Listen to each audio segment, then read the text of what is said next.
So, papakita ko po sa inyo kung paano po siya gumagana, yung program na ginawa ko. Let's see it. So, ito muna ipapakita ko po sa inyo, yung ginawa ko pong code. Later on, papakita ko po sa inyo kung paano po siya gumagana. Ayan po siya.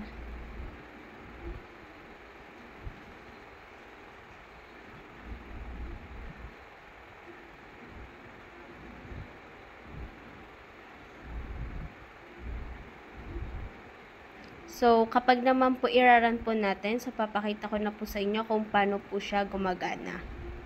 Ngayon, run po natin siya. Let's see. So, ayan po siya. Ito po yung pinaka main menu.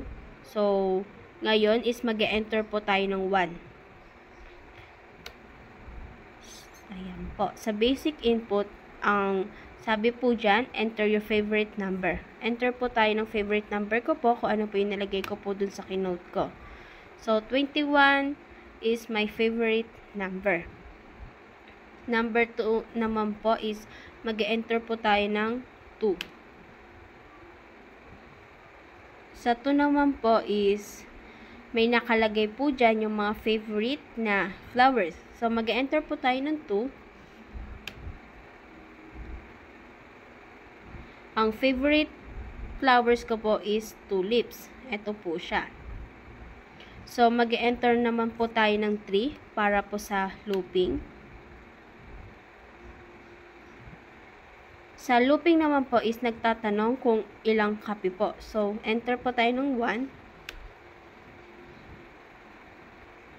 Sa 1 naman po is nakalagay po dyan, Cup 1, enjoy your Spanish latte. Nakalagay din po dyan kung ano po yung flavor ng kape.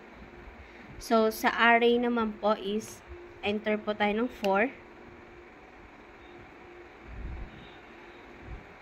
Is nagtatanong po, ayan po yung mga favorite things na, mga favorite ko po, sky blue, tulips, Spanish latte, and Java. So, number 5 naman po is about. Enter po tayo ng 5.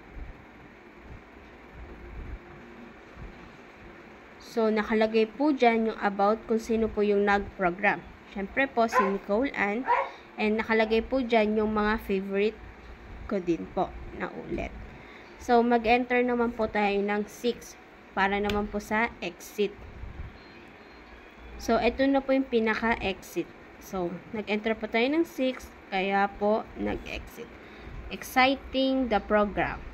Goodbye. Thank you po. Ayun lang po siya.